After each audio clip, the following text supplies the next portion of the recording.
আজকে পেলাম দু হাত ভরে, যা ছিল স্বপ্ন আমার।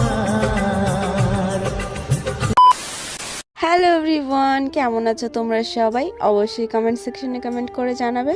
আমি তো খুব খুশি আছি, আজকে আমাদের সবার জন্য একটা স্পেশাল ডে। কিছু বুঝতে পারছো না নিশ্চয়ই? আরে দাঁড়াও দাঁড়াও, দেখতে থাকো, অবশ্যই বুঝে যাবে। শম্পা এদিকে ফুল দিয়ে ওয়েলকাম লিখছিল আর আমি বসে বসে দেখছিলাম। এইসব সূক্ষ্ম কাজ আমার দ্বারা আবার হয় না। এত সুন্দর ডেকোরেশন করাই প্রথম এত কাছ থেকে দেখছি আমি। আর দেখো সাজানোর পরে কতটা সুন্দর লাগছে। এদিকে আমাদেরকে ফোন করে বলে দেওয়া হলো অনন্যাকে নিয়ে বেরিয়ে পড়েছে। আর এত সব আয়োজন কিন্তু অনন্যার জন্যই করা হচ্ছে। আর ভেতরটা দেখো কি তাড়াতাড়ি ওরা সাজাচ্ছিল। নার্সিং হোম আমাদের বাড়ি থেকে প্রায় 10 মিনিটেরও দূরে নয়, তারও কাছে। ওরা বেরিয়ে গেছে শুনে তো আমাদের পুরো তাড়াহুড়ো লেগে গেছে, তবুও আমাদের কাজটা আমরা কমপ্লিট করতে পেরেছি। দেখো কত সুন্দর লাগছে।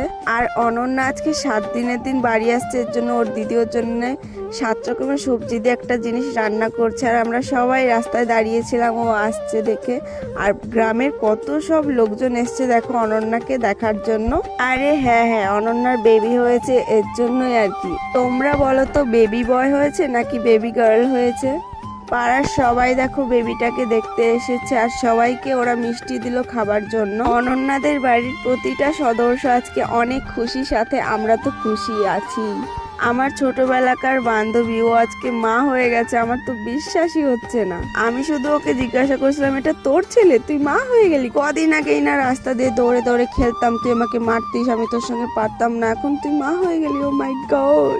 আমার তো শুধু আমার ভাগ্নির কথা মনে পড়ে যাচ্ছিল। 2 বছর আগে আমার ভাগ্নিও এইটুকু নাই ছিল। আর আমার দিদির মেয়ে আর কি, ওকেই আমি আমার চোখের সামনে একটু একটু করে বড় হতে দেখেছি। অনেকেই বলে যে বাচ্চা নিয়ে মানুষ অত ঢং করে কেন, এত যে বাচ্চাদেরকে আমরা সোনা মাম্মা পাপা এসব বলি, এসব শুনেও না অনেক লোকে বলে এসব নাকি ঢং।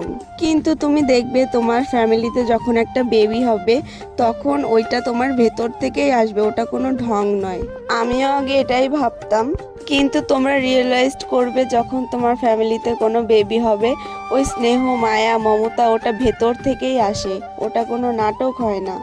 আর এই দেখো যার জন্য এত তোড়জোড়, বান্ধবী এখন স্নান ধান করে বেবিটাকে নিয়ে ঘরে ঢুকে পড়লো। আর ওর শ্বশুর বাড়ির নিয়ম আছে যে ওকে ন্যাড়া করতে হবে, এর জন্যই আর কি ওকে ন্যাড়া করে স্নান করিয়ে তারপরে নিয়ে আসলো, মানে বেবিটাকে আর কি।